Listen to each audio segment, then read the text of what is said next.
We have one of the scientists who volunteered into our show to answer some questions that people might have about new power plant of Chernobyl. Mr. Valery Legasov, a nuclear scientist and a member of the Academy of Sciences of Soviet Union.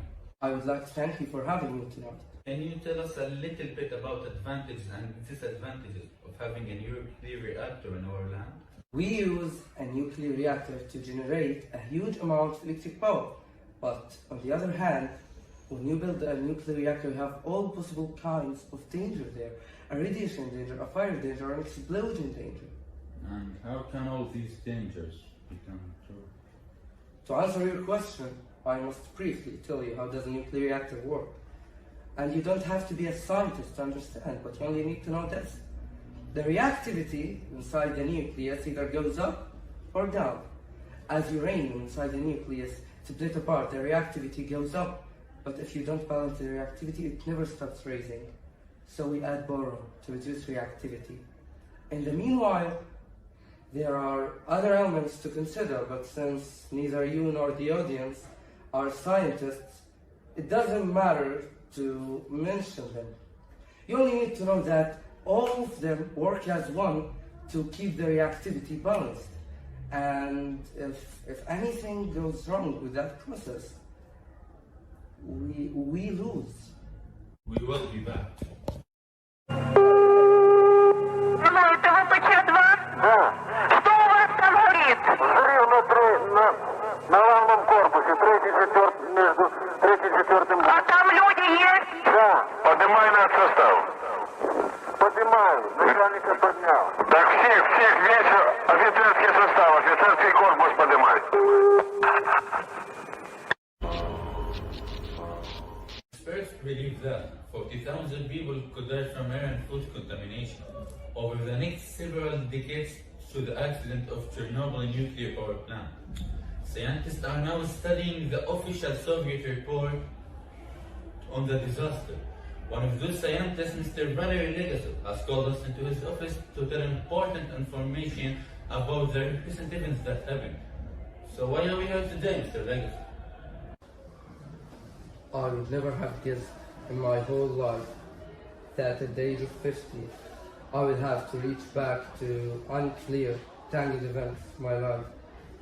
Since those events involve so many people with so many mistakes, strokes of luck and misfortune, I believe it is my duty to tell what I know and how I saw those events happening.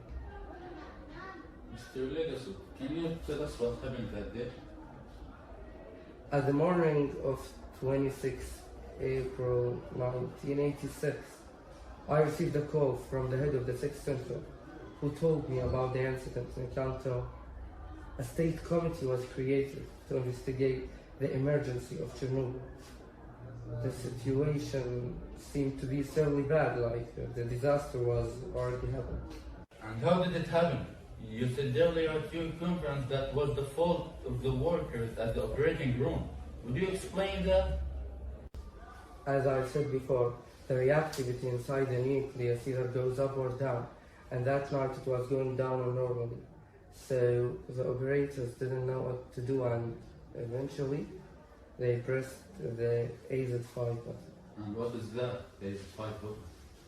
In every control room of every nuclear reactor in the world, there is a button that you use in an emergency, which is the AZ5 button. When you press that button, the reactivity fully stops, but that night, the nuclear exploded right away. Why? No one in the room that night knew the shutdown button can be an explosion button.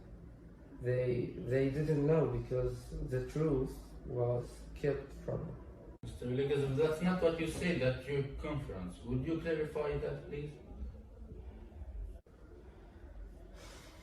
Everything that I said at my conference was a lie.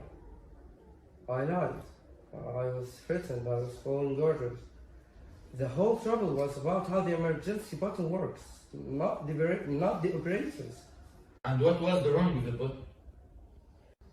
When you press that button, the reactivity stops but that noise was accelerated.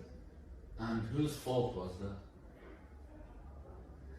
The government used the cheapest elements to create the button, thinking that they will never have to use it.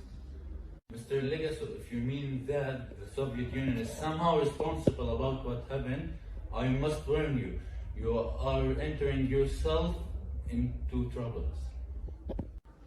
It doesn't matter anymore. Look around.